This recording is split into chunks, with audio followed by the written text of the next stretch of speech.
Hi and welcome to my channel.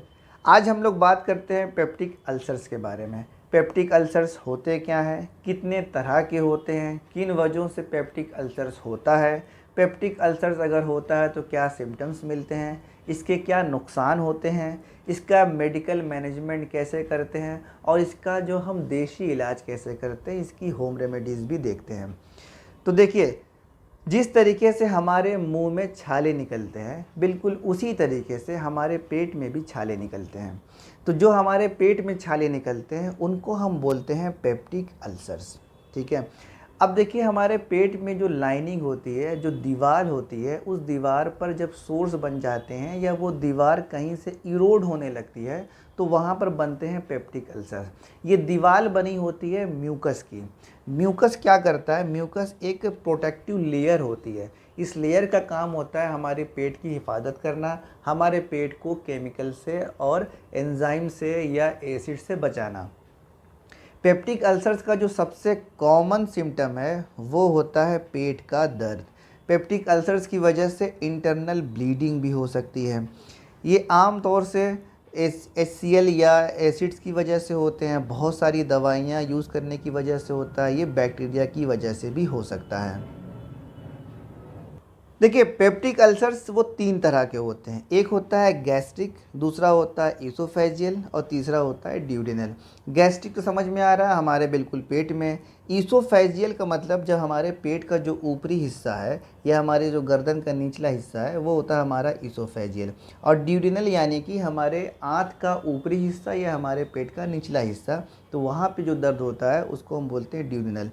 तो gastric ulcers देखिए, जब भी होगा तो गैस्ट्रिक अल्सर जब भी आप खाना खाएंगे तो खाना खाने के बाद पेट का दर्द बढ़ जाएगा। और ड्यूडेनल में जब आप खाना खा लेंगे तो पेट का दर्द कम हो जाएगा। याद रखिएगा, गैस्ट्रिक अल्सर में खाना खाने के बाद पेट का दर्द बढ़ता है और ड्यूडेनल में पेट का दर्द घटता है जब आप खाना खा लेते हैं। देखिए, ड्यूडेनल में क्या होता है कि देखिए, वेगस नर्व होती है। तो वेगस नर्व क्या होती है? जब स्टिमुलेट होती है तो वो गैस्ट्रिक सिक्रीशंस को बढ़ावा देती है, जिसकी वजह से HCl का सिक्रीशन बढ़ जाता है, तेज़ाब का सिक्रीशन बढ़ जाता है, एसिड का। तो जब ये एसिड का सिक्रीशन बढ़ जाता है तो उसकी वजह से ड्यूडेनल अल्सर होता है। तो इसका देखिए ये डायग्राम है। अब देखिए, जो ये ऊपरी हिस्सा है पेट का, ये है हमारा ईसोफेजियल, और ये पेट का जो हिस्सा है ये है हमारा स्टोमक अल्सर, और जो ये आंत का ऊपरी हिस्सा, ये पेट का निचला हिस्सा, ये है ड्यूडेनल अल्सर। देखिए, अगर कॉज की हम बात करें कि किन किन वजहों से पेप्टिक अल्सर्स होता है, तो उसमें एक आता है H. पाइलोरी बैक्टीरिया, जिसको हम बोलते हैं हेलिकोबैक्टर पाइलोरी। तो लगभग 50% पॉपुलेशन में ये बैक्टीरिया पाया जाता है और ये कोई अभी तक सिम्टम्स भी नहीं देता है। ये क्या करता है कि पेट में हमारे चिपक जाता है, जो लेयर होती है, जो दीवार होती है, उसमें ये चिपक जाता है। चिपकने के बाद वहाँ पर इन्फ्लेमेशन करता है। तो जब इन्फ्लेमेशन वहाँ करता है तो वहाँ की दीवार को, जो म्यूकस लेयर है, उस म्यूकस लेयर को ये ब्रीच कर देता है, तोड़ना शुरू कर देता है, इरोड करना शुरू करता है। तो अगर जब जब भी ये म्यूकस मेम्ब्रेन ब्रीच होगी या ब्रेक डाउन होगी तो उस ब्रेक डाउन होने की वजह से वहाँ पर एसिड पहुँचना शुरू हो जाएगा, और जब ये एसिड पहुँचना वहाँ शुरू हो जाएगा तो वहाँ पर अल्सर क्रिएट हो जाएगा। जो म्यूकस लेयर होती है, उस म्यूकस लेयर का काम होता है हमारे पेट की हिफाजत करना, हमारे स्टोमक की हिफाजत करना। लेकिन जब वो लेयर ही वहाँ पर नहीं होगी तो एसिड वहाँ पहुँचकर आराम से उस दीवार को नुकसान पहुँचाएगा। दूसरी वजह है कि बहुत सारे पेन किलर्स या बहुत सारी दवाइयाँ, आमतौर से बहुत सारे लोग एस्प्रिन, आइबुप्रोफेन वगैरह खाते रहते हैं।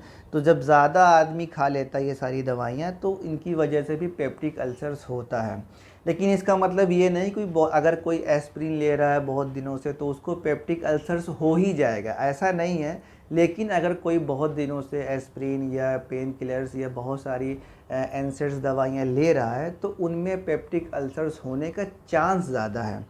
दूसरा है, उसके बाद आता है स्मोकिंग सिगरेट्स है, ड्रिंकिंग अल्कोहल है, बहुत ज़्यादा स्पाइसी खाना, ये सब भी चीज़ें आती हैं, तो इनकी वजह से भी पेप्टिक अल्सर्स हो सकते हैं। अगर अल्सर हो गया तो आपको क्या सिम्टम मिलेगा? तो सिम्टम में देखिए, जलन सबसे कॉमन सिम्टम है कि जलन होगा, दर्द होगा, आपको मतली और उल्टी भी हो सकती है, अगर इंटरनल ब्लीडिंग अगर स्टार्ट हो गई तो फिर स्टूल का कलर आपके ब्लैक हो जाएगा, लैट्रिन आपको ब्लैक कलर की होगी। अगर कॉम्प्लिकेशंस की बात करें यानी पेप्टिक अल्सर्स होने के बाद क्या क्या आपको दिक्कतें हो सकती हैं, तो उसमें देखिए एक तो इंटरनल ब्लीडिंग है ही है। दूसरी जो दिक्कत आपको हो सकती है वो हो सकती है परफोरेशन की, यानी इंटेस्टाइन या स्टोमक की दीवार में जब छेद होना शुरू हो जाता है तो इसको हम बोलते हैं परफोरेशन, तो वहाँ पर परफोरेशंस भी हो सकता है। पर अब बात करते हैं इसकी मैनेजमेंट की, यानी इसका हम इलाज कैसे करेंगे। तो देखिए अगर आपको पेप्टिक अल्सर्स किसी बैक्टीरिया की वजह से है, तो बैक्टीरिया की वजह से है तो वहाँ पर एंटीबायोटिक्स चल जाएंगी आपको। अगर ये ज़्यादा एसिड्स की वजह से हैं या किसी और वजह से हैं तो फिर वहाँ पर H2 ब्लॉकर्स या रेनिटिडिन वगैरह चलेंगी। अगर ज़्यादा एसिड बनने की वजह से हो रहा है तो HCl यानी HCl की वजह से हो रहा है तो एंटासिड्स चल जाएगा, या जो पेंटाप्रोजोल है या ओमेप्रोजोल है इस तरह की दवाइयाँ चल जाएंगी। तो अब होम रेमेडी की अगर बात करें तो पहले आप श्योर हो जाइए कि आपको बैक्टीरियल पेप्टिक अल्सर्स नहीं है। अगर ये बैक्टीरिया की वजह से नहीं है तो ये ज़्यादा खाने की वजह से है या कॉफ़ी की वजह से है, अगर इस वजह से आपको अगर पेप्टिक अल्सर्स हो रहा है तो उसका सबसे अच्छा इलाज है देसी घी और ठंडा दूध।